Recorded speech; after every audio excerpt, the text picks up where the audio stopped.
पवित्रात्मा प्रभु अगर दुखित होगा, वचन हमें समझ में नहीं आएगा, మనకు అర్థం కాదు. हमें नहीं आएगा समझ में। కాబట్టి పరిశుద్ధాత్ముడు దుఃఖపడకుండా ఉండాలంటే इसलिए पवित्रात्मा प्रभु दुखित ना होने के लिए దేవుని వైపే ఎక్కువగా ధ్యానం ఉంచండి. तो परमेश्वर के वचन की ओर ही ज्यादा ध्यान लगा के रखे, ప్రభు మీద ఎక్కువగా ధ్యానం ఉంచుదాం. प्रभु पर ही ध्यान लगाए। బైబిల్లో మరి అనేక సార్లు ఎక్కువ సార్లు ఉపయోగించబడిన మాట ఏంటంటే ప్రేమ. बाइबल ग्रंथ में देखते हैं ज्यादातर उस बात को इस्तेमाल किया गया है, वो है कि प्यार। ప్రేమ प्यार అంటే ప్రేమ అనేది ఆకర్షించబడటం, ఆకర్షించటం అనే రెండు శబ్దాలతో కూడి ఉంది. प्यार जो है आकर्षित करता है और आकर्षित हो जाते हैं।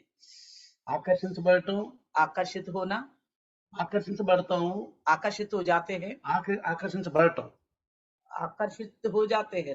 అంటే రెండు. అంటే మనం గనక ఇప్పుడు చుమ్మకు దాన్ని ఏమంటాం, అయస్కాంతాన్ని తీసుకుంటే अगर हम चुंबन को लेंगे तो అయస్కాంతం ఏం చేస్తుంది, పోయి ఆకర్షిస్తుంది, అది కూడా ఆ అయస్కాంతాన్ని ఆకర్షించబడుతుంది. तो चुंबन लेते हैं तो वो चुम्बक क्या करता है कि वो जाके दूसरी चीज को आकर्षित करती है और दूसरी जो लोहा वो आकर्षित हो जाती है। ఆకర్షించటము, ఆకర్షించబడటము आकर्षित करना, आकर्षित हो जाना, ఇది మనకి ఎక్కువగా మనం జ్ఞాపకం ఉంచుకోవాల్సిన బైబుల్ విషయంలో, बाइबल के विषय में इस बात को हम ध्यान रखें। ఆధ్యాత్మిక విషయంలో आत्मिक तौर पर ప్రేమ పొందుకోవటం. प्यार को पाना, ఆ దేవుని ప్రేమ గనక మనలో ఉంటే अगर परमेश्वर का प्रेम हमारे पास होगा, ఆ ప్రేమను గురించి చాలా చక్కగా బైబిల్లో రాయబడి ఉంది. इस प्यार को लेकर बड़ी साफ साफ बाइबल ग्रंथ में लिखा गया है।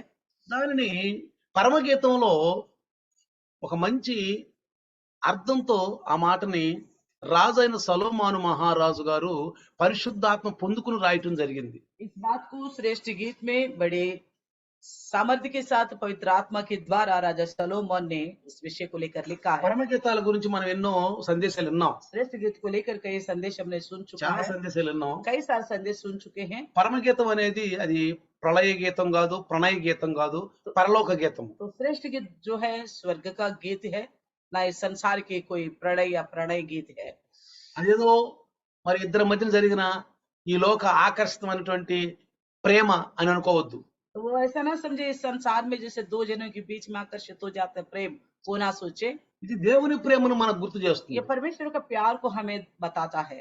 దేవుడు సృష్టించినటువంటి మానవుల యొక్క ఆ ఇరువురి మధ్యన ఉన్నటువంటి ప్రేమ, ఆ ప్రేమని పరలోక ప్రేమను గుర్తు చేస్తుంది. तो जो परमेश्वर ने इंसान को बनाए हैं, उन आपस में उनके प्यार जो है स्वर्गीय प्यार को हमें बताना चाहता है। రండి आइए మనం పరమగీతము 1 అధ్యాయము 2వ వచనం గనక మనం జాగ్రత్తగా చూస్తే श्रेष्ठ गीत का पहला अध्याय का दूसरे वचन को देखे, అక్కడ ఏమని రాయబడి ఉందంటే, నోటి ముద్దులతో అతడు నన్ను ముద్దు పెట్టుకొనును గాక. वे अपने मुंह के चुम्बनों से मुझे चूमे। ఇంతవరకు మనం చదువుకున్నాం. अभी तक हमने पढ़ा है, మన సందేశానికి ఇది కావాలి, ये हमारे संदेश के लिए होना चाहिए, ఇది కావాలి మనకి. ये चाहिए ఈ రోజు आज, సందేశం కొరకు आज के संदेश के लिए పరిశుద్ధాత్ముడు మనకిచ్చిన సందేశం. पवित्र आत्मा प्रभु ने आज हमें दिया है। నోటి ముద్దులతో అతడు నన్ను ముద్దు పెట్టుకొనును గాక. वो अपने मुंह के चुंबनों से मुझे चूमे। ఇందాక మనం చెప్పుకున్నాం, हमने पहले बताया था, ఆకర్షించటము, ఆకర్షింపబడటము. आकर्षित करना, आकर्षित हो जाना।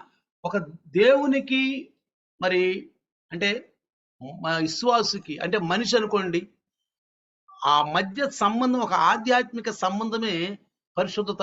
విశ్వాసంలోకి మనం అడుగు పెడతానికి మనకు ఒక మార్గం ఏర్పడుతుంది. तो परमेश्वर और मनुष्यों के बीच में जो आकर्षित होने वाली जो विश्वास का जिंदगी हमें यहाँ पे बताता है, అంటే దేవునికి మానవునికి మధ్యలో ఒక అనుసంధానం అనేది ఏర్పడుతుంది. यानी कि परमेश्वर और मनुष्यों के बीच में इस प्रकार का बंधन बन जाता వాళ్ళిద్దరి है, మధ్యన ఒక సన్నిహిత సంబంధం उन ఏర్పడుతుంది. दोनों के बीच में एक सन्निहित रिश्ता बन जाता है। దేవుడు ఎవరు మనకు తెలియదు. तो परमेश्वर कौन है हमें नहीं पता। ఇక్కడ భార్య అంటే షోలమ్మితి సొలొమోను మహారాజు మధ్యన జరిగిన సంభాషణని పరలోకం యొక్క గీతం, పరలోకం యొక్క ప్రేమను గుర్తు చేస్తుంది. ఇక్కడ यहाँ पे शुलमिती और राजा सोलोमन के बीच में जो बात हुई है, इस बात को लेके स्वर्गीय प्रेम को दर्शाता है। ఇది పరిశుద్ధాత్మ ద్వారా చెప్పగలుగుతాం, వినేవాళ్ళు కూడా పరిశుద్ధాత్మతో వినాలి. तो इस बात को हम पवित्र आत्मा के द्वारा ही बता सकते हैं, सुनने वाला भी पवित्र आत्मा से ही सुने। కాబట్టి పరిశుద్ధాత్మ మనకు సహాయం చేస్తాడు. पवित्र आत्मा प्रभु ही हमारा मदद करे।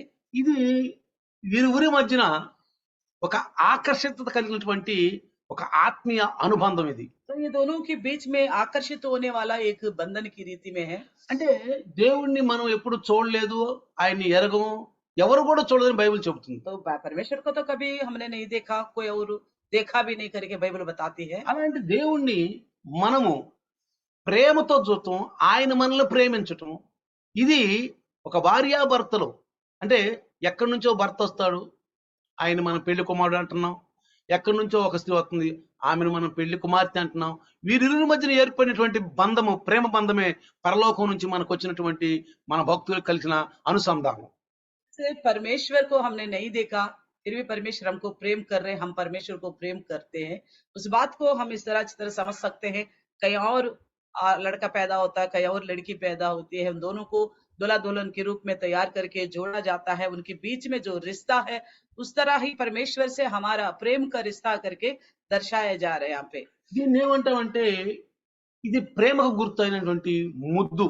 ये तो प्यार का चिन्ह है, ये चुम्बन जो है, ముద్దు चुम्बन जो है प्यार का चिन्ह है। పెద్దవారు బాగా అందంగా ఉన్నటువంటి చిన్న పిల్లల్ని కొన్నిసార్లు ముద్దు పెట్టుకుంటారు. तो बड़े लोग भी अगर छोटे बच्चे जो बड़ा खूबसूरत दिखते हैं तो उनको चूमने लग जाते हैं, ముద్దు పెట్టుకుంటారు. चूमते हैं, ఎందుకంటే వాళ్ళ అందం అనేది మనకి ఆకర్షణగా ఉంటది. क्योंकि उनका सुंदरता जो है हमारे लिए आकर्षित हो जाती ఆ है। పిల్లల్ని మనం ఎత్తుకుంటాం, उन बच्चों को गोद में लेते हैं, వాళ్ళ ముద్దు పెట్టుకుంటాం. उनको चूमते हैं, ప్రతిసారి మనం ముద్దు పెట్ట అనిపించదాం. तो ऐसा लगता है बार बार उनको चूमते रहे। అంటే ఆ పిల్లల్ని చూసినప్పుడు ఆ అందం అనేది మనల్ని ఆకర్షిస్తుంది. जैसे उन बच्चों को देखते हैं तो उनकी जो खूबसूरती है हमें आकर्षित करता है। ఇది విశ్వాసం ఉంచినటువంటి మరి విశ్వాసికి అటు దేవుడికి ఇద్దరికి కూడా సరిపోయినటువంటిది ఇది.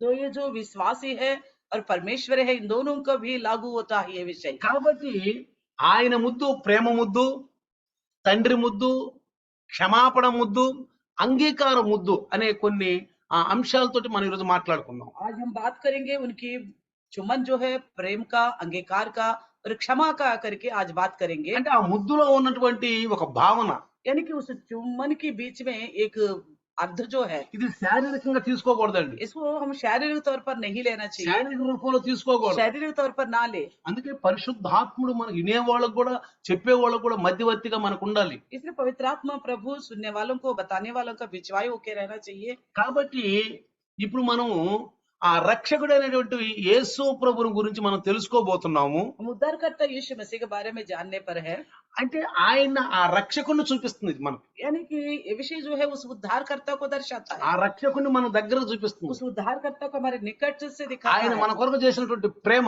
वो हमारे लिए जो इस प्रकार का प्रेम किया ఆ है, ప్రేమను దారబోసాడు. तो उस प्यार को उन्होंने हमारे लिए उंडेला है। అందుకంటే తల్లిదండ్రుల ప్రేమ కంటే, బంధుమిత్రుల ప్రేమ కంటే, ఆ కుమారుల ప్రేమ కంటే అధికమైన ప్రేమ ఆయన ప్రేమ. इसलिए बताया गया है माँ बाप के प्रेम से भी और रिश्तेदार के प्रेम से भी, अपने जन्माए हुए बच्चों के प्रेम से भी बढ़कर है उनका प्रेम। కాబట్టి ఆ ప్రేమను మనం పొందుకోవాలండి. तो उस प्यार को हमें पाना चाहिए। ఇక్కడ మనం జాగ్రత్తగా గమనిస్తే ये देखिए, ఇక్కడ నేను కొన్ని ముద్దుల గురించి మీకు చెప్తాను. मैं आज ये कुछ चुम्बनों के बारे में बताऊंगा, జాగ్రత్తగా గమనించండి. ध्यान से सुनना। ఆ ముద్దుల్లో ఉన్నటువంటి అంటే ప్రేమ, ఆ ప్రేమ ఎలా ఉంటుందో. उस प्रेम में ये चुम्बन, यानी कि उसमें जो प्रेम है वो कैसा होगा मैं बताता हूँ। తండ్రిని కుమారుడు ఆకర్షించే ముద్దు. तो पिता को पुत्र आकर्षित करने वाला चुम्बन, ఆయన తండ్రి, మనం కుమారులము. वो पिता है, हम उनका बच्चे हैं। ప్రభు యేసు మధ్యవర్తిగా ఉండి మనల్ని తండ్రితో కలిపాడు. प्रभु यीशु मसीह ही बिचवाई बनकर हमें पिता से मिलाया। ఆయనకున్నటువంటి క్రోధం, పాపులైన మన మీద ఆయనకున్నటువంటి క్రోధాన్ని యేసు ప్రభు తన రక్తం ద్వారా తుడిచివేశాడు.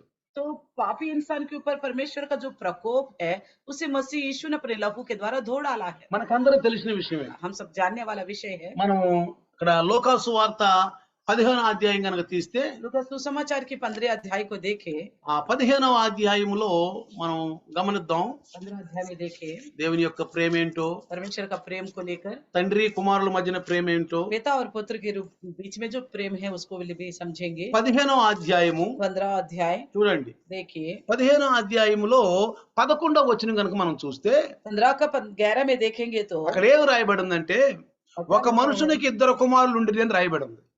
वहाँ पे लिखा है किसी मनुष्य को 2 पुत्र थे करके लिखा है।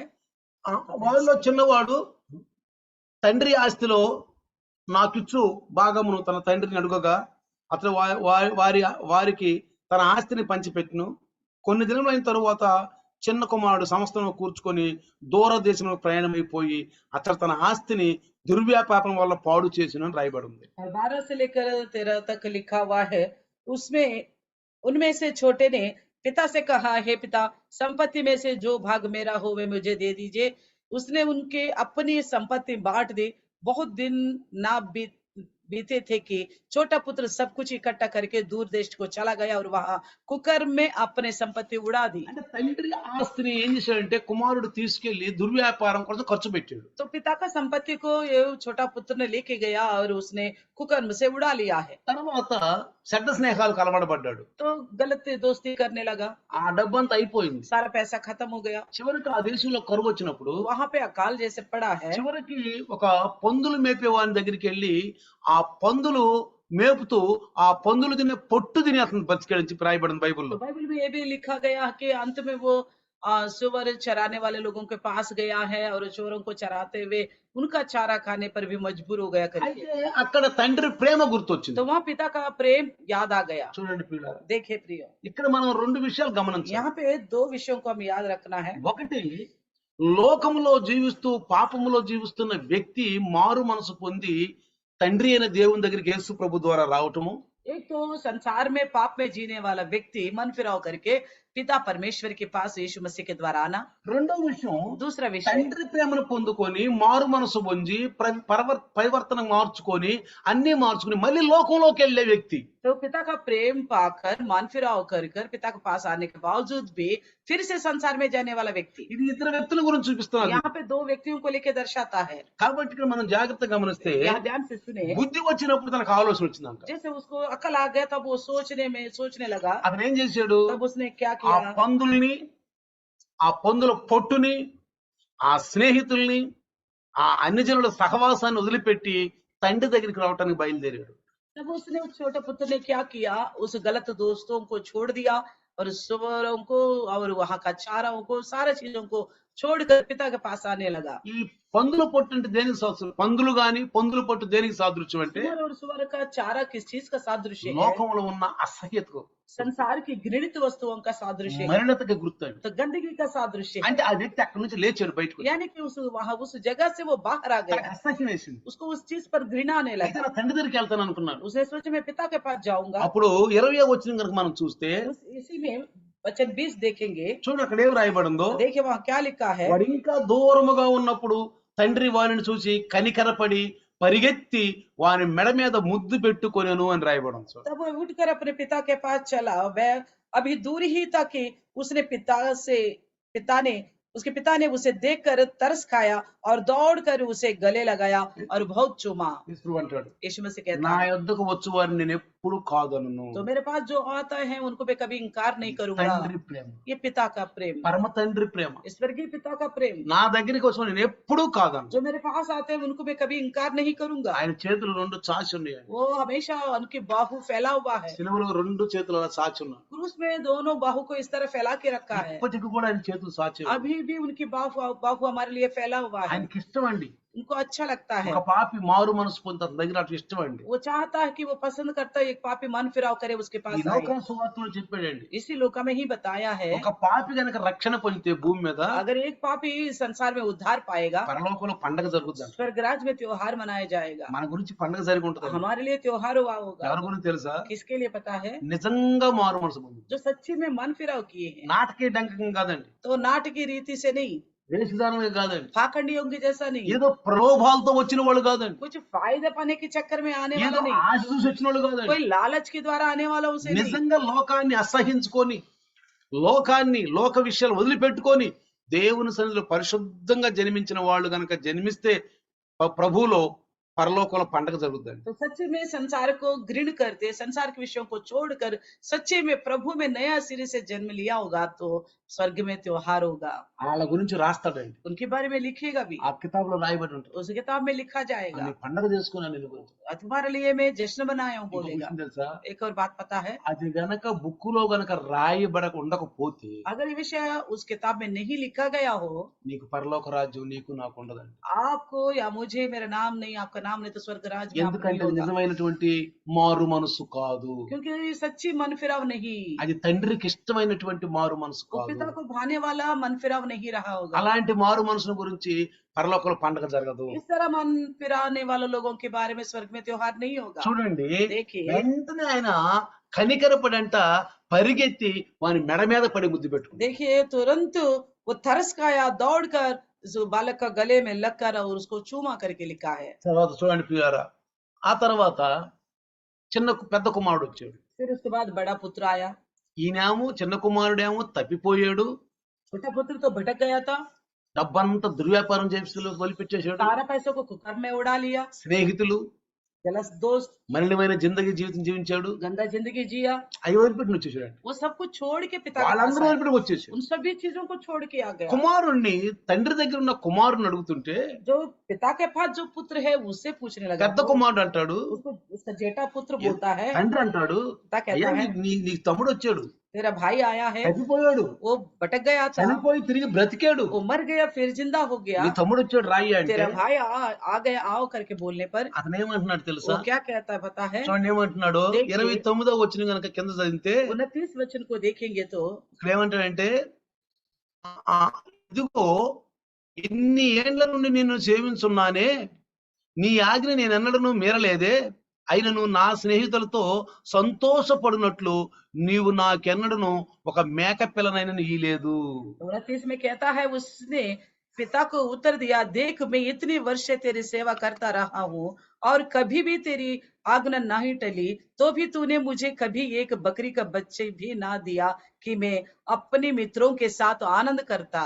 అంటే చిన్న కుమారుడు అంటే కొత్తగా సంఘంలో చేరిన వారు, छोटा पुत्र यानी कि पहली बार नए नए प्रभु में आने वाला, అంటే कलीसिया में, దేవుని ప్రేమలోకి వచ్చిన వారు. यानी कि परमेश्वर के प्रेम में आने वाले। పెద్ద కుమారుడు అంతకుముందు సంఘంలో ఉన్నవాడు. बड़ा पुत्र यानी कि शुरू से ही कलीसिया में रहने वाले। అంటే వీళ్ళకి వాళ్ళకి ఆ వ్యత్యాసం చూద్దాం. यहाँ पे उन दोनों के बीच का अंतर को అతను देखेंगे। అందరినీ వదిలిపెట్టి వచ్చేసాడు. वो तो सबको छोड़ के आ गया है। పెద్ద కుమారుడు తండ్రి దగ్గరే ఉన్నాడు. बड़ा पुत्र तो पिता के पास ही था, తండ్రి ఆస్తిని పంచుకున్నాడు. पिता का संपत्ति बांट लिया गया था, తండ్రి దగ్గరే ఉన్నాడు. पिता का साथ కానీ ही తన था, మనసంతా స్నేహితులతోటి కలవాలని ఉందండి. तो लेकिन उसका मन तो अपने दोस्तों के साथ ही जा रहा है। అంటే దేవుని దగ్గర నుండి కూడా మనం లోకాన్ని ఎక్కువగా ఆశిస్తూ లోకాశుల్లో ఉంటే అది మనం దేవుల్లో మనం ఎదగలేము. దేవుని ప్రేమ మనకు ఉండదండి. इसका मतलब है कि हम परमेश्वर में है करके बोलते हैं, फिर भी संसार की लालच हमारे पास हो तो हम प्रभु के साथ नहीं है, దేవుడు మనల్ని అది మెచ్చదండి. वो प्रभु को भाता भी नहीं है। అందుకని इसलिए ఇది మనం జాగ్రత్తగా గమనిస్తే देखिए ध्यान से, దీన్నేమంటాం మనము? इसको हम क्या कहेंगे?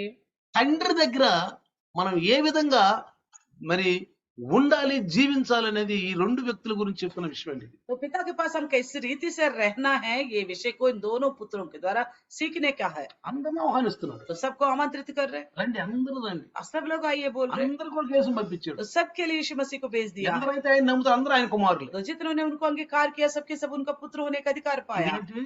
ये क्या है? తండ్రి ప్రేమ. ये पिता का प्रेम। మరి కుమారుడు తండ్రిని ప్రేమించడం. और पुत्र पिता से प्रेम करना। చూడండి, देखिए అది కనుక మనం చూస్తే इस बात को अगर हम देखें, ఆది కాండము उत्पत्ति 27:27 మనం చూస్తే 27 का 27 में देखेंगे, ఏశావు యాకోబు ఇస్సాకు ఇద్దరు కుమారులు. इसहाक के दो बेटे थे, ఇద్దరు కుమారులు. 2 बेटे। తల్లి ఏమో ఎక్కువగా యాకోబును ప్రేమిస్తుంది, తండ్రి ఏమో ఎక్కువ ఇస్సాకును ప్రేమిస్తున్నాడు. तो माँ ఏసావును ప్రేమిస్తున్నాడు. माँ तो याकूब से प्रेम करती है और पिता तो एसाव से प्रेम करता है। ఎందుకంటే ఏశావు మంచి వేటగాడు, మాంసంతో ఎక్కువగా మాంసాపేక్ష కలిగిన వాడు ఇస్సాకు. इसहाक जो है ज्यादा मांस का लालच रखने वाला था, एसाव भी उसी को लेके लाया करता था। అతను షికారు చేసి వేటాడి మంచి మాంసం తెచ్చి వండి అతనికి పెడతా ఉండేవాడు. तो वो शिकारी करके लाया करता था, अपने पिता को देता था, అందుకని ఎక్కువ ప్రేమ ఉంది. इसलिए पिता उससे ज्यादा प्रेम करता था।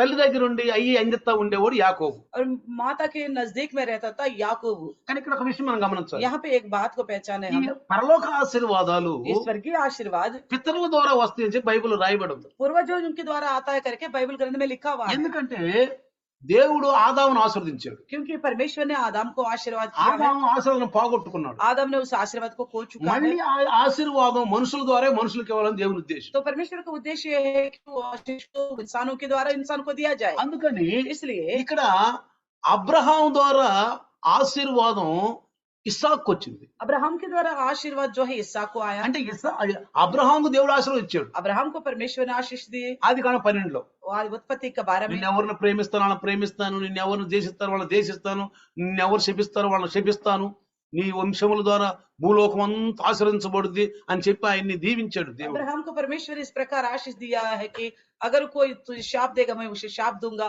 कोई तुझे आशीष देगा मैं उसे आशीष दूंगा, और तेरे वंश के द्वारा सारे पृथ्वी के वंश आशीर्वाद पाएंगे करके आशीष दिया। కానీ అబ్రహాం ఎవరు? దేవుని ద్వారా ఆశీర్వాదం పొందిన వ్యక్తి. अब्राहम कौन है? परमेश्वर के द्वारा आशीष पाया व्यक्ति। నమ్మాడంట, నీతిమంతుడుగా ఉన్నాడు. वो भरोसा किया और धर्मी माना गया। నమ్మటం, भरोसा करना, నమ్మిక ఉండాలి. भरोसा होना है। ఆ నమ్మటం అనేది నీతి. वो भरोसा करना ही धर्मिकता है। ఎప్పుడు?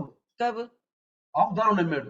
वादा को भरोसा किया है। వాగ్దానం పూర్తి అవ్వలా. वादा पूरा होने से पहले నేర్చుకోవాలి మనం. ये बात को सीखना है। క్రైస్తవులుగా मसीह होने के नाते వాగ్దానం పూర్తి అవ్వలేదండి. वादा पूरा होने से पहले ही, కానీ వాగ్దానం ఇచ్చాడు దేవుడు. लेकिन परमेश्वर ने वो वादा दिया, నమ్మాడు. उसको भरोसा किया है। ఆ నమ్మటం వల్లనే నీతిమంతుడు ఇచ్చాడు. भरोसा करने से ही वो धर्मी माना गया। తర్వాత వాగ్దానం పూర్తి అయిపోతుంది. उसके बाद वादा पूरा हो जाएगा। క్రైస్తవులకు కొన్ని ఆధిక్యత అదేండి. मसीहों के पास अधिकार यही ఎవరు है। ఉదాస అవ్వద్దు. कोई उदास होने की जरूरत नहीं है। మన కొరకు ఎన్నో వాగ్దానాలు ఉన్నాయి. हमारे लिए कई सारे वादाएं हैं। ముందు వాటిని నమ్మటం నేర్చుకో. पहले उन पर भरोसा करना सीखो। నువ్వు నమ్మటం तो నేర్చుకుంటే भरोसा करना सीखने से, నమ్ముట నీ వయసు నమ్మున సమస్తం సాధ్యం అని अगर నేర్చుకో. भरोसा करना तुम्हारे वजह से वो बस की में हो सकता है, तो ऐसे लोगों के लिए सब कुछ मुमकिन है। కానీ ఇక్కడ క్రైస్తవుల దగ్గర ఉన్నటువంటి పెద్ద తిప్పలు ఏంటంటే ఇక్కడ मसीह लोगों के पास ऐसे क्या विचार పెద్ద है, ప్రాబ్లం ఏంటంటే ऐसे क्या प्रॉब्लम है? నమ్మరు.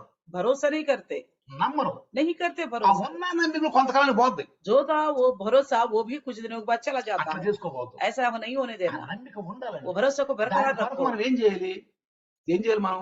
उसके लिए हमें क्या करना है? ఏలియాలాగా ప్రసవ వేదన ప్రార్థన చేయాలి. एलिया के जैसा जच्चा बच्चा से पीड़ा जैसी प्रार्थना करना है। ప్రసవ వేదనలాగా. जच्चा बच्चा से पीड़ा जैसी प्रार्थना। వర్షం రాలేదు बारिश नहीं आया, కానీ దేవుడు చెప్పిన వర్షం వస్తుందని. लेकिन परमेश्वर ने कहा बारिश आ रही। మబ్బులు లేవు, बादल नहीं है, మేఘాలు లేవు, कोई बादल नहीं है, ఏమీ లేదు, कुछ नहीं दिख रहा है, ప్రశాంతంగా ఉంది. बड़ा शांति से तो मौसम। నమ్మి ప్రార్థన लेकिन చేస్తే भरोसा करके प्रार्थना నువ్వు किया। నమ్మి ప్రార్థన చేస్తే अगर आप भरोसे से प्रार्थना करोगे, ఏవైతే పనులు జరగకుండా అవి కూడా జరుగుతాయి. जो भी काम रुका पड़ा हुआ है सारे कुछ होने लगेगा। నిన్ను ఆపేవాళ్ళు ఎవరు ఉండరు. आपको रोकने वाला कोई नहीं కానీ होगा, నువ్వు నమ్మాలి. लेकिन आपको भरोसा करना होगा। నువ్వు ప్రభువులో నడవాలి. तुम प्रभु में चलना होगा। నీకు అసాధ్యమైంది ఏది లేదు. आपके लिए नामुमकिन कुछ भी नहीं रहेगा। కాబట్టి ఇక్కడ మనం జాగ్రత్తగా గమనిస్తే इसे ध्यान से सुनिए। ఇక్కడ यहाँ पे ఈ అబ్రహాం ద్వారా ఆశీర్వాదం ఇస్సాకు వచ్చింది. अब्राहम के द्वारा आशीष इसहाक को मिला है। ఇప్పుడు ఇస్సాకు ద్వారా తన కుమారులకు వెళ్ళాలి. अब इसहाक के द्वारा अपने बेटों को जाना है। ఎవరికి ఇస్తాడు? किसको देगा? ఎవరికి ఆశ్రమం ఇస్తే వాళ్ళకి ఆశ్రమం దొరికిపోతుంది. जिसको देगा उसको मिल जाएगा। ఈ వంశం ద్వారా లోకరక్షకుడు రావాలి. इसी वंश के द्वारा दुनिया का उद्धार करता ఎన్నోసార్లు है। చెప్పుకున్నాం, कई बार बता चुके हैं, లైవ్ లో చెప్పుకున్నాం, लाइव में भी सुने చక్కగా हैं, వింటున్నాం. कई सुनते आ रहे हैं। కాబట్టి इसलिए ఇక్కడ ఇస్సాకు అన్నాడు यहाँ पे इसहाक से कहा गया, చాలా వృద్ధుడైపోయాడు, इसहाक बड़ा वृद्ध हो गया, మంద దృష్టి అయిపోయింది. उसका धुंधला हो गया, देखने नहीं पा रहे। అప్పుడు ఇస్సాకు అన్నాడు तब इसहाक ने कहा ఏశావుని, एसाव से, అయ్యా నువ్వు మంచిగా వేటాడి మంచిగా మేక మాంసం తీసుకురా, మంచిగా వండుకు తీసుకురా, తిని నిన్ను ఆశీర్వదిస్తాను, నేను ఎప్పుడు చచ్చిపోతానో నాకు తెలియదు. तो इसहाक ने अपने बेटे एसाव से कहा, तू जा अच्छी शिकारी करके अच्छी बकरी या कोई भी चीज को मार के मेरे लिए अच्छा बना के लाना, मैं खाऊंगा, तृप्त होके तुझे आशीर्वाद करूंगा। बोला, ఆనందించాడు. वो बड़ा आनंदित हुआ। ఆశీర్వాదాలు వద్దంటే ఎవరు వద్దంటారండి? आशीर्वाद मिल रहा था, कौन मना करेगा? ఎవరు వద్దంటారు? कौन मना करेगा? ఆనందించాడు, वो बड़ा आनंदित हो गया, వెళ్ళిపోయాడు. वो चला गया। రెబకా ఏంది మాట? इस बात को रिबका ने सुना। रिबका ने सुना। యాకోబుకి ఏం చేసిందంటే, याकूब को क्या किया? ఎందుకంటే ఏసావు రోమం కలిగిన వాడు, क्योंकि एसाव के सारे शरीर रोमदार था, అందుకని అలాంటి పక్క ఒకటి తయారు చేసింది. तो इस तरह का वस्त्र पहनाया పహనాయా उसको। ఒకవేళ ఈ ఏం చెప్పి ఉంటదంటే ఈ रिबका ने क्या कही होगी? స్వరం కూడా మార్చని ఉంటుంది. तुम्हारी आवाज भी बदलनी चाहिए करके మిమిక్రీ बोला। చేయి.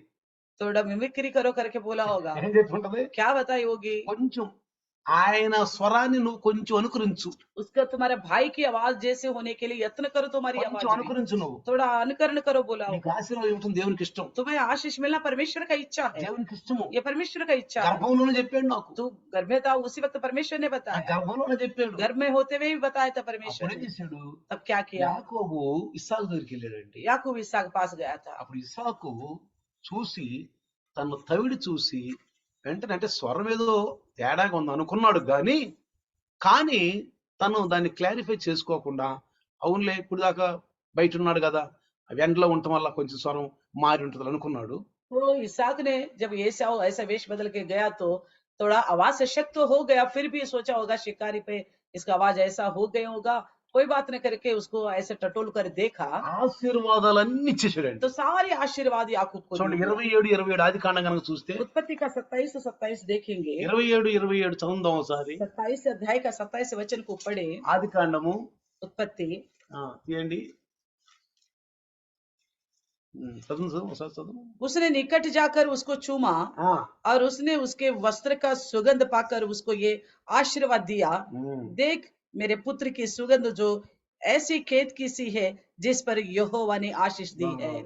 అతడు దగ్గరకు వచ్చి అతని ముద్దు పెట్టుకొని, చూడండి ఇది ప్రేమ ముద్దు, అంటే దేవుని యొక్క ఆశీర్వాదం, ఇష్టమైన ముద్దు ఇది. तो देखा वहां पे वो निकट जाकर उसको चूमा, ये परमेश्वर की ओर से प्रेम का चूमन है ఇష్టమైన ముద్దు, और परमेश्वर को అంటే నీకు भाता हुआ, ఆశీర్వాదాలు ఇవ్వాలనే ముద్దు. यानी कि आपको आशीर्वाद देने वाला चुमन। ఏమంటాడు ఇక్కడ, क्या कहता है, దగ్గరకు వచ్చి అతనిని ముద్దు పెట్టుకొనెను, అప్పుడు అతని వస్త్రములను వాసన చూసి అతను దీవించెను. देखो उसके निकट गया और उसको चूमा और उसके वस्त्रों का सुगंध पाकर उसको आशीर्वाद दिया। చూడండి 26 చదివితే, 26 में पढ़े, తరువాత అతని తండ్రి అయిన ఇస్సాకు, నా కుమారుడా దగ్గరకు వచ్చి నన్ను ముద్దు పెట్టుకోమని అతనితో చెప్పెను. 26 में लिखा है, तब उसके पिता इसहाक ने उससे कहा, हे मेरे पुत्र निकट आकर मुझे चूम। అతడు దగ్గరకు వచ్చి అతని ముద్దు పెట్టుకొనెను. उसने निकट आकर उसको चूमा, అప్పుడు అతడు అతని వస్త్రములను వాసన చూసి అతనిని దీవించెను.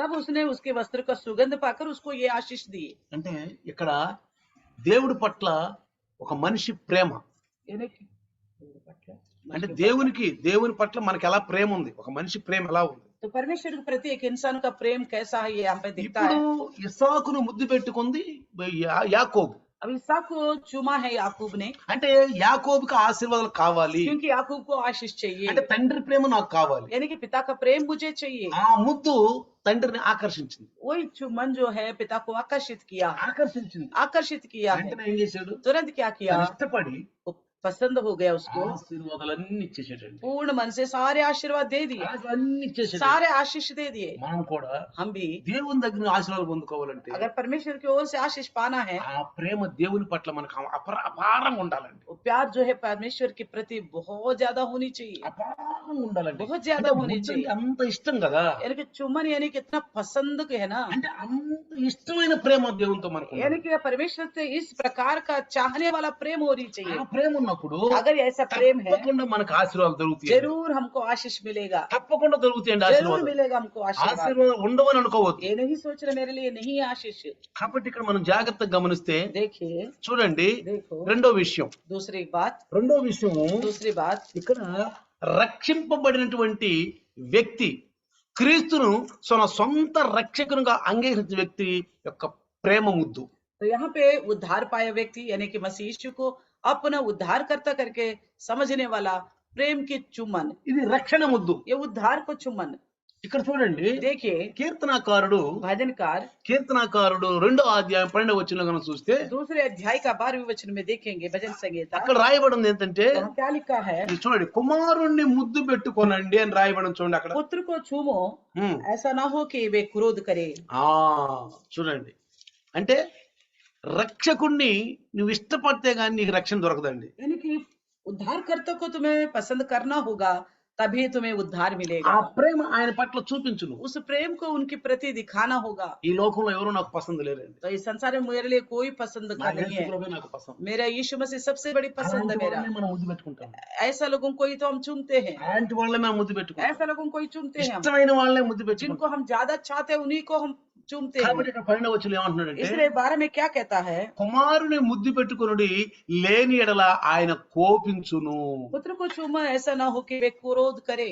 కాబట్టి యేసు ప్రభు సొంత రక్షకుడుగా అంగీకరించేది ముద్దు ఇది. यानी कि यीशु मसीह को खुद की उद्धारकर्ता के रूप में स्वीकारने का चुमन है ये। లేకపోతే ఏమొచ్చుదంట? नहीं तो क्या होगा, శాపం వచ్చుదంట. तो परमेश्वर का क्रोध आएगा। అంటే యేసు ప్రభుని ఎవరు నమ్ముకోరో వాళ్ళ మీద దేవుని కోపం వచ్చుద్దాం. यानी कि प्रभु यीशु मसीह पर कोई भरोसा नहीं करेगा, उनके ऊपर परमेश्वर का प्रकोप आएगा। ఎందుకంటే తన కుమారుని రక్తాన్ని కార్పించాడు. ये क्योंकि वो अपने पुत्र को भेजा और लहू बहाया। ఆ రక్తం దారలై కారింది. वो लहू ऐसा बहा हमारे लिए। ఎందుకని? क्यों? అది ఒక పాపి కొరకు. एक पापी की ఒక खातिर, పాపి కొరకు చిందించబడిన రక్తం. पापी की खातिर बहाया गया लहू। అందుకని 1వ కొరింథీ రాసిన పత్రిక इसलिए पहला कोरिन्थियों की पत्री 16వ అధ్యాయము 16वें अध्याय 22 కనుక మనం చదివితే 22वें वचन को पढ़े। చూడండి 1వ కొరింథీలో 1 రాసిన పత్రిక पहले कोरिन्थियों की 16 अध्याय का 11వ అధ్యాయము 22वें वचन, 22వ వచనం మనం చదివితే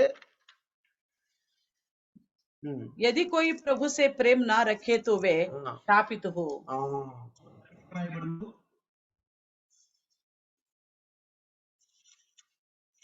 16 22 కనుక మనం చదివితే 16:22లో ఎవడైనాను ప్రభువుని ప్రేమింపకుంటే వాడు శపింపబడును గాక, ప్రభు వచ్చుచున్నాడు. చూడండి, यदि कोई प्रभु से प्रेम ना रखे तो वह शापित हो। అందుకని ప్రభువుని ప్రేమిస్తే మనకు ఆశీర్వాదం. इसलिए प्रभु से प्रेम करने से हमें आशीष मिलेगा। ప్రభువుని మనం ప్రేమించాలి, అధికంగా ప్రేమించాలి. प्रभु को प्रेम करना, बहुतायत से प्रेम करना है, ఇంకా ఎవరిని కూడా అంతగా ప్రేమించకూడదండి. और इससे बढ़कर किसी को भी इतना ज्यादा प्रेम नहीं करना మనం चाहिए। ఎంత ప్రేమిస్తాం వాళ్ళనే మనం ముద్దు పెట్టుకుంటాం కదా. हम जिनको ज्यादा प्रेम करते हैं उन्हीं को ही हम चूमते हैं ना। కాబట్టి इसी प्रकार ఈ యొక్క వాక్యం మనకి ఈ కీర్తనకారుడు రాసిన వాక్యము రక్షణ ముద్దును కలిగి ఉందండి. तो भजन करने जो लिखा है, ये वचन जो है उद्धार का दर्शाने वाला चुमन है। తర్వాత उसके बाद 3వ ముద్దును గురించి చెప్తాను మీకు. तीसरा चुमन को लेके बताऊंगा। 3వ ముద్దు ఏంటంటే तीसरा कौन सा है? ఒక పాపి ప్రభు దగ్గరకు వచ్చినప్పుడు తన యొక్క మొత్తము అంటే సిగ్గుపడకుండా అంత దేవుని కొరకు, వాళ్ళు చూస్తున్నారు వీళ్ళు చూస్తున్నారు అనుకోకుండా ప్రభు కొరకే జీవించటము. एक पापी प्रभु के पास आने के बाद दूसरों के विषय में लज्जित ना होते हुए, किसी का ध्यान ना रखते हुए पूर्ण रीति से प्रभु के लिए అంటే जीना। పూర్ణ మనసుతో, పూర్ణాత్మతో, పూర్ణ హృదయంతో. यानी कि पूर्ण मन, पूर्णात्मा, पूर्ण हृदय से। అందుకని ఒక మాట అన్నాడు, इसलिए मसीह यीशु ने एक बात कहा, నాగల మీద చేయి పెట్టి వెనక్కి తిరిగి చూడొద్దు అన్నాడు. कोई भी हल के ऊपर हाथ रखकर पीछे मुड़ के ना देखे। ప్రభు దగ్గరికి వచ్చిన వారు जो प्रभु के पास आते हैं, ప్రభు దగ్గరికి వచ్చి పూర్ణ మనసు, పూర్ణాత్మతో, పూర్ణ హృదయంతో तो ఉండాలి. प्रभु के पास आने वाला पूर्ण आत्मा से, पूर्ण मन से, पूर्ण हृदय से आना चाहिए। తన పాపాలు वो ఒప్పుకోవాలండి. अपने पापों को मान लेनी चाहिए। కేవలం రక్షకుడని యేసు ప్రభువుని నమ్మాము, हमें उद्धारकर्ता करके यीशु पर तो भरोसे किए हैं, విశ్వాసం ఉంచాము, विश्वास रखे हैं, కానీ ఇప్పుడు मगर अभी పాపాలు ఒప్పేసుకోవాలి, पापों को पूर्ण रीति से मानना है, పశ్చాత్తాపడాలండి. पश्चाताप करनी है। చూడండి, देखिए, ఇక్కడ ఒక స్త్రీని గురించి చెప్తున్నారు. లూకా సువార్త लूका सुसमाचार में एक स्त्री के बारे में बताता है। లూకా సువార్త 7వ అధ్యాయము लूका सुसमाचार के 7वें अध्याय 7వ అధ్యాయము మనం గనక చూస్తే 7वें अध्याय में देखे, ఇక్కడ మనం జాగ్రత్తగా గమనిద్దాం. देखे ध्यान से 7వ అధ్యాయము 7वें अध्याय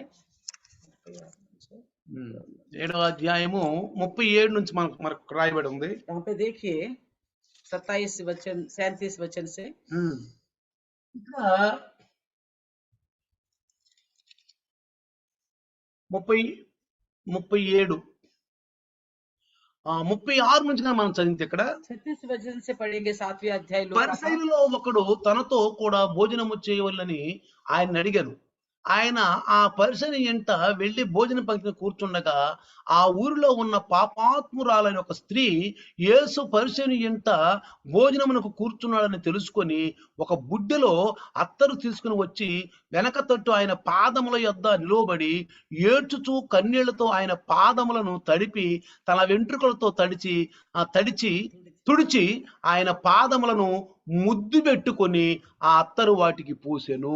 तो 36 से लेकर 38 तक देखेंगे। फिर किसी फरीसी ने उससे विनती की कि वे उसके साथ भोजन करे, अतः वे उस फरीसी के घर में जाकर भोजन करने बैठा। उस नगर की एक पापिनी स्त्री ये जानकर कि फरीसी के घर में भोजन करने बैठा है, संगमरमर के पात्र में इत्र लाई और उसके पांवों के पास पीछे खड़ी होकर रोती हुई उसके पांवों को आंसुओं से भिगोने और अपने सिर के बालों से पोंछने लगी और उसके पांव बार बार चूम कर उन पर इत्र मला। చూసారా? देखा, ఎందుకంటే क्योंकि అక్కడ మనం జాగ్రత్త ఇవి పాపాత్ముల స్త్రీ అని ఆ సీమోన్ అంటున్నాడు. तो यहाँ पे बताए गए ये पापिन स्त्री है करके। ఇక్కడ ఏమంటాడంటే क्या कहता है 39లో 39 में, ఆయనను పిలిచిన పరిచయుడు చూసి ఈయన ప్రవక్త అయిన ఎడల తన్ను ముట్టుకొను ఈ స్త్రీ యవతియో ఎటువంటిదో ఎరిగి ఉండునా ఇది పాపాత్మురాలని తనలో తాను అనుకొనెను.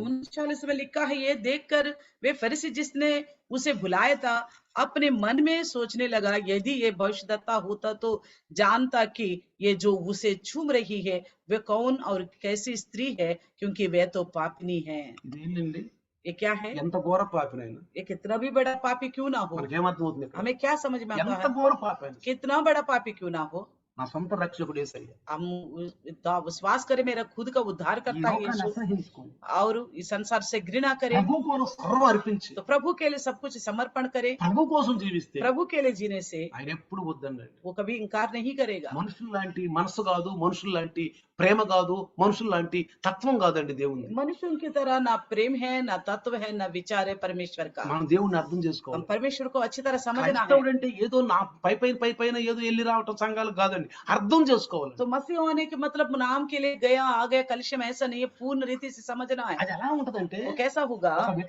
విటమిన్లు కలిగినటువంటి ఒక వస్తువుని తిన్నప్పుడు అది అరాయించిపోయి మనకు బలవనిస్తుంది. అట్లా ఉండాలండి రక్షణ जैसा अच्छी विटामिनों से भरा हुआ कोई चीज को हमने खाया तो वह जम्मोता में बल देता है ना, उस तरह होना चाहिए। తిన్నాము, हमने खाया అరక్క ముందే కక్కున్నాం. तो हजम होने से पहले उल्टी कर दिया, ఆ తిన్నాం గానీ అది విటమినే గానీ శరీరానికి ఏం ప్రయోజనం అయింది? तो खाया अच्छे विटामिन है मगर उल्टी करा तो क्या फायदा हुआ शरीर के लिए? తిన్నాము, खाया है 3 గంటల తర్వాత బాగా అరిగిపోయింది, तो 3 घंटे के बाद वो हजम हो गया, నరాలకు पట్టింది. तो हमारे नसों में आ ఇదేనండి गया। క్రైస్తవ అనుభవంలో इसी జీవించడం. प्रकार मसीह की अनुभव में जीना है। ఇది పరిసైనికి లేదండి. ये फरसी के पास नहीं ఈ है। పరిసైలు ఎలాంటి వాళ్ళు తెలుసా? ये फरसी कैसे है? వాళ్ళే గొప్పవాళ్ళు. वो अपने आप को बड़ा समझते हैं, మేము లోకం నుంచి వేరైన वो వాళ్ళు. सोचते हैं हम संसार से अलग है, మాకు ధర్మశాస్త్రం ఉంది, हमें व्यवस्था है, మాకు మోషే ఉన్నాడు, हमारे लिए मूसा है, మా పితరులందరూ మా వాళ్ళే, हमारे पूर्वज सब हमारे దేవుడు हैं, మావ దేవుడే. परमेश्वर भी हमारा है। అంతే ఎప్పుడు చెప్తాను నేను, इसलिए मैं हमेशा कहता हूँ మా దేవుడు అనబాకండి. कभी भी कोई भी मेरा परमेश्वर हमारा परमेश्वर नहीं बोलना। అన్ని జనులతో మాట్లాడేటప్పుడు కానీ, कभी अन्य जाति से बात करते हो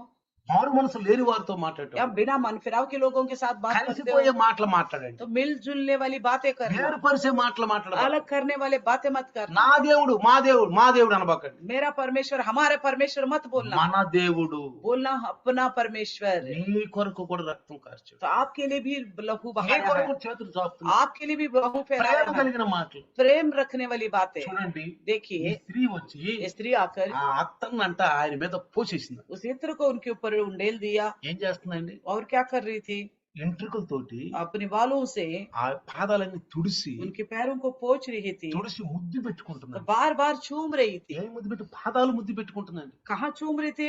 पैरों को छू रही थी। అంటే మర్చిపోయింది ఆవిడ. वो अपने आप को ही भूल నేను ఒక गई। స్త్రీ అనమాట मैं మర్చిపోయింది. एक स्त्री हूँ करके भी भूल गई, నాకు ఒక స్టేటస్ ఉందన్నమాట మర్చిపోయింది. तो अपने स्टेटस को भी वो भूल गई। ఈనాడు క్రైస్తవులు आजकल मसीह लोग దేవుని దగ్గరికి వచ్చినాక परमेश्वर के पास आने के స్టేటస్ बाद చూస్తారు. अपना स्टेटस को देखते हैं, ఎలా బతికాం, कैसे जिए थे हम, ఇంకెలా బతికాం, पहले कैसे थे, ఎలా బతికాం, अब कैसे जी रहे, ఇదేంటి? ये ऐसा क्यों? యేసు ప్రభుని నమ్ముకున్నాక यीशु मसीह पर भरोसा करने के ఎలా बाद ఉండాల్సి వస్తుంది, ऐसा होना पड़ रहा ఎలా है, ఉండాల్సి ऐसा వస్తుంది क्यों होना पड़ रहा है। అని కొన్ని వెనక్కి వెళ్ళిన వాళ్ళు ఉండారండి. कुछ लोग इस तरह सोच के पीछे हटने वाले भी है, అలా ఉండకూడదు. ऐसा नहीं रहना ఈ चाहिए। సంఘటన మనకి ఏం తెలుస్తుంది ये తెలుసా? घटना में क्या सिखाती है? దేవుని దగ్గర సిగ్గుపడకుండా ఏ పనైనా చేయాలి. तो परमेश्वर के पास लज्जित ना होते हुए कुछ भी सेवा परिचर्य करना है, అది నేర్చుకున్నాను నేను, वो सीखा है हमने, అది నేర్చుకున్నాను. मैंने सीखा हूँ। సిగ్గుపడకూడదండి. लज्जित नहीं होना ఏ है, పని చేయమంటే ఆ పని. कोई भी काम हो करना है। నేను అది అక్కడ చర్చి కూడా కూర్చోనండి. నేను चर्च में भी झाड़ू लगाते थे, చర్చి కూడా కూర్చోనండి నేను. चर्च में झाड़ू लगाते थे।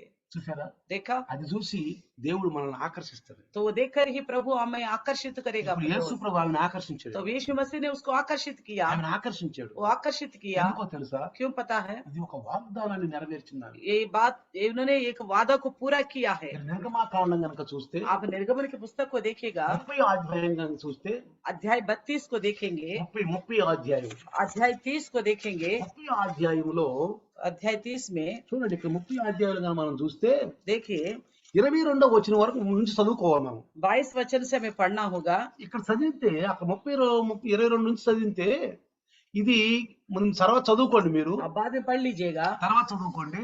టైం లేదు కాబట్టి చెప్తున్నాను. बताता हूँ।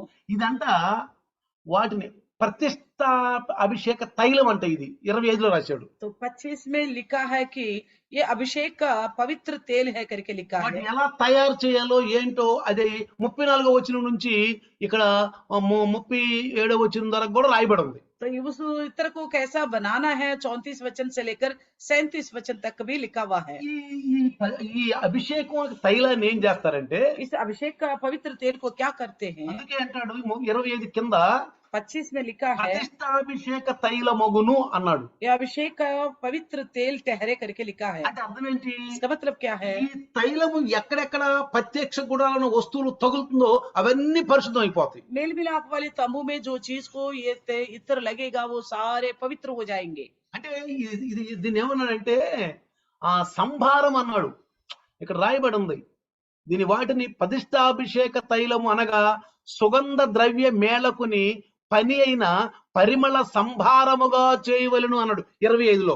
25 में लिखा है कि अर्थात गंदी की रीति से तैयार की हुई सुगंध तेल बनवाना करके लिखा है। సుగంధ ద్రవ్య మేళకుని పని అయిన పరిమళ సంభారముగా చేయవలెను. तो यही लिखा गया है कि ये सुगंधित तेल बनवाना करके लिखा है। ఏం చేయాలంటే దీన్ని పరిశుద్ధ తైలాన్ని क्या करना है इस अभिषेक पवित्र तेल को? సాక్ష్యపు గుడారములో సాక్ష్యపు మందసమును బల్లను ఉపకరణములను దీప వృక్షములను దాని ఉపకరణమును ధూపవేదికను దహన బలిపీఠములను ఉపకరణలన్నింటినీ గంగాళములు వీటన్నిటిని కూడా ఏం చేయాలి? అభిషేకించాలంట. तो और लिखा गया है कि 26 से और उससे मेल मिलाप वाले तंबू का और साक्षी पत्र और संदूक का और सारे सामान समेत तेज मेज का और सामान समेत घी दिवट का और धूप वेदी का और सारे सामान समेत होम वेदी का और एक समेत हौदी का अभिषेक करना करके लिखा है। ప్రత్యక్ష గుడారంలో ఉన్న ప్రతి ఒక్క వస్తువు కూడా ఈ అభిషేక తైలంతో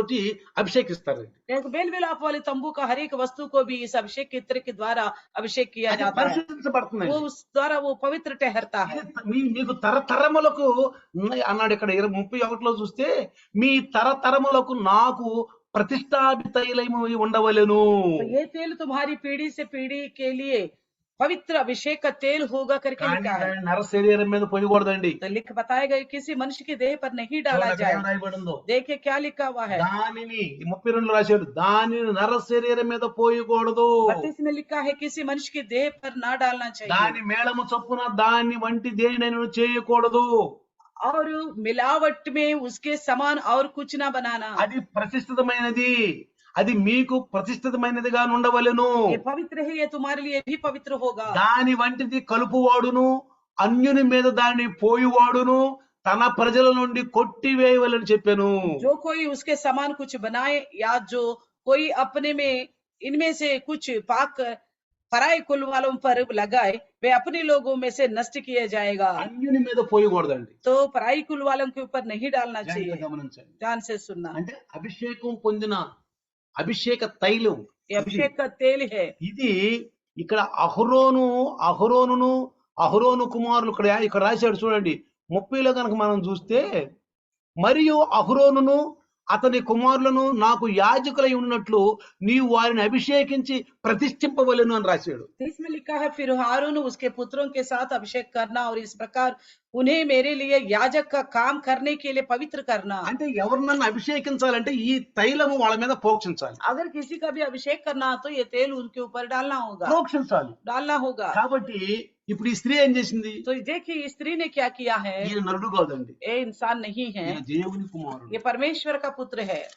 యేసు ప్రభు దేవుని కుమారుడు, మనుష్య కుమారుడు, దావీదు కుమారుడు, పెండ్లి కుమారుడు మరియు రాజకుమారుడు అండి. तो यीशु मसीह जो है दाऊद का पुत्र है और परमेश्वर का पुत्र है, मनुष्य का पुत्र है और दुल्हन दूल्हा करके लिखा है हिंदी में। तो కాబట్టి ఐదు నామాలు ఉన్నాయండి. इनके लिए 5 नाम हैं। దేవుని కుమారుడు, మనుష్య కుమారుడు, और परमेश्वर का पुत्र है, मनुष्यों का पुत्र है, దావీదు కుమారుడు, दाऊद का पुत्र है, పెండ్లి కుమారుడు, और दूल्हा है, రాజకుమారుడు. और राजकुमार है। वो ఎవరి మీద పోసిందండి? वो किसके ऊपर डाला है इसने? అన్యుని మీద పోయలేదండి. अन्य जाति के ऊपर नहीं దీని डाला। గురించి చెప్పాలంటే చాలా పెద్ద ప్రసంగం అవుతుందండి. इसके लिए बहुत अच्छा संदेश है, పెద్ద ప్రసంగం అండి ఇది. बहुत बड़ा संदेश होगा। ఎందుకంటే యోధా గోత్రం నుంచే అభిషేక్తులు రావాలని రాయబడి ఉంది. क्योंकि यहूदा के गोत्र से ही अभिषेक आना है करके करके लिखा है। ఈ యూదా గోత్ర సింహం అండి ఈయన. यहूदा गोत्र का सिंह है ఈయన ये, రాబోయే రాజకుమారుడు అండి ఈయన. आने वाला राजा का पुत्र है ఈ ये, భూలోకాన్ని వేళబోయే రాజకుమారుడు అండి ఈయన. धरती का राज करने वाला है वो। అందుకే కుమారుని ముద్దు పెట్టుకోండి. इसलिए कहा गया कि पुत्र को चूमो, రక్షించబడాలంటే లేకపోతే కోపం వచ్చేస్తుంది. जब उद्धार नहीं पाओगे तो परमेश्वर का प्रकोप आएगा, శాపగ్రస్తులు అయిపోతారు. वो शापित हो అందుకే जाएंगे। వచ్చి యేసు ప్రభు ముద్దు పెట్టుకుందండి. इसलिए यीशु मसीह के पास आए, यीशु को चूमा है, ముద్దు పెట్టుకుందండి. चूमा है यीशु, ఎంటుకలతో తుడుస్తుందండి. अपने बालों से पोंछ रही थी। అందుకే నేను అంటాను, इसलिए मैं कहता हूँ, క్రైస్తవుడు నిజంగా జన్మిస్తే, अगर सच्ची में कोई सच्ची में जन्मा है मसीह లోకం में, నుంచి బయటకు వస్తే, संसार से अलग हो गया है, సంఘములో ఏ పని చెప్పినా ఏదైనా సిగ్గుపడరు. कलिसिया में जो कोई भी काम हो बिना लज्जित होते हुए करेंगे, తన కంటి ముందు ఉన్న పని చేసుకుంటాం. अपने आंखों के सामने जो भी दिखेगा करता हुआ ఇతరులు जाएगा, కూడా ఆలోచించరండి. दूसरों के बारे में भी नहीं सोचेगा, వంతులు కూడా तो పెట్టుకోరండి. किसी से तो मिलना भी तुलना भी नहीं ఎవరితో करेगा, వంతులు కూడా పెట్టుకోలేదండి. किसी के साथ तुलना भी नहीं సీదా करेगा, లోపలికి వచ్చేసింది सीधा अंदर आ गई, అంతే. యేసు కాళ్ళ మీద పడిపోయింది. यीशु मसीह के पैरों तले गिर गई। మీరు కనుక 37 వచ్చిన చదివితే 37 దీంట్లోనే 37 निर्गमन నిర్గమాకాండం 37 निर्गमन का 30 का 37 में देखे ఏమని రాశాడంటే, क्या कहता है, నువ్వు చేయవలసిన ఆ ధూపద్రవ్యంను దాని మేళము చొప్పున మీ నిమిత్తం మీరు చేసుకొనకూడదు, అది యెహోవాకు ప్రతిష్టమైనదిగా ఎంచవలెను. जो धूप तू बनवाएगा मिलावट में उसके समान तुम लोग अपने लिए और कुछ ना बनवाना, वे तुम्हारे आगे यहोवा के लिए पवित्र होगा, యెహోవాకు ప్రతిష్ఠితమైనదిగా ఎంచవలెను. यहोवा के लिए पवित्र होगा। యేసు ప్రభు యెహోవాకు ప్రతిష్ఠితమైనటువంటి మెమ్మనండి, గొర్రె పిల్లండి. तो यीशु मसीह जो है यहोवा के लिए पवित्र किया गया मेमना है, యెహోవా కొరకు ఆయన ప్రత్యేకించబడిన వాడండి. यहोवा परमेश्वर के लिए अलग किया गया है वे मेमना। కాబట్టి ప్రియులారా, इसलिए प्रियो, తీసుకొచ్చి ఆయన మీద పోషిస్తుంది. इसलिए ये स्त्री लाके यीशु मसीह के ऊपर डाल दिया इस तरह। అందుకని ఇంకో స్థలంలో ఏమో తెలుసు, ఏమన్నా తెలుసు, और क्या लिखा है पता है, ఈమె నా భూస్థాపన నిమిత్తం పోసి ఉన్నది. ये मेरी गाड़े जाने के विषय में डाली है करके बोला गया, ఎందుకంటే ఈయనే పునరుద్ధానుడు కాబోతున్నాడు. ఈయనే పాపుల కొరకు రక్తం కార్చబోతున్నాడు. ఈయన దేవుని కుమారుడు, నరుడు కాదు. इसका मतलब है कि यही पापियों की खातिर लहू बहाने वाला है और मृत्यु से पुनरुद्धान होकर जी उठने वाला है, ये इंसान नहीं है, परमेश्वर का पुत्र है बोल के। అర్థమవుతుందా? समझ में आ रहे? కాబట్టి ప్రియులారా, इसलिए प्रियो, ఈ రోజు మనం విన్న ప్రతి అంశాన్ని కూడా జాగ్రత్తగా గమనిస్తే, आज जो सुने हमने हर एक विषय को ध्यान से सुने। ముద్దంటే ప్రేమ గుర్తుని మనం విన్నాం. चुम्बन जो है प्रेम से संबंध करता है करके सुना। అది ఆకర్షించబడుతుంది, ఆకర్షించుట, ఆకర్షింపబడుట. वो जो है आकर्षित करता है और आकर्षित हो जाते हैं, వారిరువురి మధ్యన జరిగిన సంఘర్షణే ప్రేమ సంఘర్షణ. और उन दोनों के बीच में जो हुआ है वो प्रेम का ही रिश्ता है, అది పవిత్రం. वो पवित्र है। అందుకనే इसलिए సంఘాన్ని భార్యాభర్తల బంధం వివాహంతో పోల్చాడు तो कलिसिया పౌలు గారు. को पौलुस ने पति पत्नी रिश्ता के रूप में जोड़ दिया है। వివాహం ద్వారా ఆ బంధము పరిశుద్ధం అయిపోతుంది. तो विवाह के द्वारा ये बंधन जो है पवित्र ठहरता ఆయన है। పెళ్లి కుమారుడు, మనం వధువు. वो दूल्हा है, हम दुल्हन है। సంఘం వధువు, ఆయన పెళ్లి కుమారుడు. तो कलिसिया जो है दुल्हन है और वो दूल्हा है। ఆయన ఆకర్షించాలి మనల్ని, वो हमें आकर्षित करना మనం है, ఆకర్షించబడాలి. हम आकर्षित हो जाना है। ఈ మధ్యన కలిగిన బంధమే పవిత్ర బంధం. ये जो बीच की रिश्ता जो है यही पवित्र रिश्ता है, అదే ఈ పరమ గీతం. यही है श्रेष्ठ गीत। అదే ఇక్కడ మనం మొదట అధ్యాయంలో మనం విన్నది. इसी बात को पहले अध्याय पहले वचन में हमने सुना है। ఇంకా ముద్దులు ఉన్నాయి, और भी कई सारे चुमन है, మన సమయంలో చెప్పుకుందాం, अब समय नहीं है, రేపు చెప్పుకుందాం. कल बाकी सुनेंगे। ఇంకా మంచి మంచి ఆ సంఘటనలతో దేవుడు మనతో మాట్లాడతాడు. और भी अच्छे पवित्र विषयों के द्वारा परमेश्वर हमसे बात ఈ రోజు करेगा। మనం ఏం విన్నాం? आज हमने क्या सुना है? తండ్రి ప్రేమ, पिता का प्रेम తండ్రి పట్ల కుమారునికున్న ప్రేమ. और पिता के प्रति पुत्र का प्रेम। కుమారుణ్ణి మనము అంగీకరిస్తే అదే రక్షణ ముద్దుగా మనకి విన్నాం. ఈ రోజు अगर पुत्र को हम स्वीकारेंगे तो वही उद्धार को चुम्बन है करके हमने सुना। కుమారుని కనుక అంగీకరించకపోతే, ప్రేమించకపోతే శాపగ్రస్తుడు. अगर पुत्र को ना अंगीकार करेंगे ना प्रेम करेंगे तो शापित हो जाएंगे, ఎందుకని రక్తం లేనిది, రక్త ప్రోక్షణ లేకుండా పాపం క్షమాపణ జరగదు. क्योंकि बिना लहू बहाए हुए पापों की क्षमा नहीं కాబట్టి ఆయన होगा। రక్తం లేని వారందరూ పాపులే. इसलिए जिनके ऊपर उनका लहू नहीं है वो ఆ पापी है, పాపం అలా నిల్చుంది. वो पाप ऐसा ठहरा हुआ है। తర్వాత उसके बाद ఒక పాపి ప్రభు దగ్గరికి వచ్చి, ఆయన నిజంగా నా కొరకు చనిపోబోతున్నాడు, నిజంగా ఆయన పునరుద్ధరణ అవబోతున్నాడు, ఈయన ముందు నేను పూర్తిగా సాష్టాంగ ప్రణామరి అంతా సమర్పించుకుంటానని చెప్పాడు. एक स्त्री पापी जो है प्रभु के पास आना, ये सच्ची में मेरे लिए मरने पर है और मृत्यु से पुनरुद्धानों के जी उठने पर है, यही मेरे लिए सब कुछ है करके साष्टांग नमस्कार करना। ఇది తెలుసు పౌలు గారు అంటాడు, इसलिए पौलुस कहता है, నేను దేవుని సన్నిధిలో ఏంటికి సిగ్గుపడను. तो मैं प्रभु का सम्मुख में मैं किसी बात का लज्जित ना होऊंगा, నేనేంటి సిగ్గుపడను. किसी बात का भी लज्जित नहीं होऊंगा। పిల్లరా, प्रियो, ఈ రాత్రి इस रात को మనం ఈ పరమగీతాల గురించి వింటున్నప్పుడు हम श्रेष्ठ गीत के बारे में सुन रहे हैं। మనం చాలా లోతుల్లోకి हमें తీసుకెళ్తాం. बड़ी गहराई में ले जाता है అంటే वचन, ఆలోచన కలిగి ఉన్న వాళ్ళకే ఇది. यानी कि जो इस तरह की सोच रखते हैं उन्हीं के लिए है। నేను ఇంకొక విషయం రేపు చెప్తాను, కొన్ని విషయాలు మంచి कुछ మంచి और విషయాలు. बातें कल बताऊंगा। ఈ పరమగీతాన్ని మనం పరమార్థంగానే తీసుకోవాలి కానీ इस श्रेष्ठ गीत को बड़ी अर्थ के साथ ही समझे। లోకపరంగా తీసుకున్నవాడు చాలా మంది నష్టపోయారండి. संसार की रीति से जो सोचेगा वो बहुत सारे नुकसान వాళ్ళ उठाया, జీవితాలు పాడైపోయినాయి. उनका जिंदगी खराब हो चुका है। అందుకనే పరమగీతము అభిషేకంతో తీసుకుని అభిషేకం పొందుకున్న వారు చెప్పాలి, ఆ వినేవాళ్ళు పరిశుద్ధాత్మతో స్వీకరించాలని. इसलिए श्रेष्ठ गीत को अभिषेक पाए वाले लोग ही बताना है, सुनने वाले भी पवित्र आत्मा के द्वारा सुनना है। లేకపోతే రెండు నిమిషాలు ఖడ్గం అండి ఇది. नहीं तो ये दो धार का तलवार की ఈ जैसा है। రోజున్న వాక్యాన్ని మన జీవితాన్ని అనుభవించుకుందాం, आज के सुने वचन को हमारे जीवन में अमल करें నెమరు వేసుకుందాం. और जुगाली करें। రెండు చిన్న ప్రార్థన. आइए छोटी से प्रार्थना ప్రభా करेंगे। వందనాలు. प्रभु धन्यवाद। ఈ రోజు రాజైన సొలొమోను మహారాజు ద్వారా అయ్యా మీరు మాట్లాడిన కొద్ది మాటలు మాకు అందించారు. तो राजा सलोमन के द्वारा आपने जो बात की उनमें से कुछ बात हमसे बात किया। సొలొమోనుకి రాజు అయిన సొలొమోను ద్వారా జరిగినటువంటి ఆ ప్రేమ వివాహం గురించినటువంటి ఆ పరలోకమైనటువంటి దివ్యమైనటువంటి వాణిని మాకు అందించారు. तो सुलमिती और सोलोमन राजा के बीच में जो रिश्ता है प्रभु जी, उस बीच का प्रेम को प्रभु जी स्वर्गीय प्रेम में तुलना करके అది बताया प्रभु। పవిత్రమైన బంధం ప్రభు. वो पवित्र रिश्ता है करके, అది ఆకర్షించినది, ఆకర్షించబడినది నాయన. वो आकर्षित होने वाला है और आकर्षित करने वाला है। దేవునికి విశ్వాసం మధ్య ఉన్నటువంటి ఒక అనుసంధానం और ప్రభు. विश्वास और परमेश्वर के बीच का रिश्ता है అది प्रभु। ఒక అనుభవం ప్రభు. एक अनुभव है ఆ प्रभु। ప్రేమను అనుభవించే వాళ్ళకి తెలుస్తుంది. वो प्रेम जो अनुभव करेगा वो मालूम करता है అలాంటిది प्रभु మాకు जी। ఇచ్చినందుకు వందనాలు. इस तरह का प्रेम हमको दिया, అలాంటి धन्यवाद బిడ్డలకు करते ఈ हैं। వాక్యాన్ని అందించండి దాసు. प्रभु आपके बच्चों को दास के द्वारा आपने पहुंचाया వాళ్ళ है, నెమరు వేసుకుంటూ तो सब उसका जुगाली పరిశుద్ధాత్మ करें। మళ్ళీ ఒక్కసారి వాళ్ళని తాకండి. पवित्र आत्मा प्रभु आपको एक बार और छू लीजिए। సైతాను ఎత్తుకుని పోకుండా సహాయం చేయండి. शैतान उठा के ना ले जाने पर నూటికి मदद 100 करना, పాళ్ళు 10 సహాయం 100 చేయండి. गुना फलवंत होने के लिए ఈ सहायता దాసు करना। ద్వారా మాట్లాడి కొద్ది మాటలు యేసు ప్రభు నామములో దీవించును प्रभु గాక. सुनिए वचन यीशु के नाम से आशीर्वाद पाएं। आमीन। आमीन। మన పితా परमेश्वर का प्यार, प्रभु यीशु मसीह का महान कृपा, पवित्र आत्मा का सहभागिता आज और कल युगान युग तक सदा काल इम्मानुएल बन के रहे। आमीन।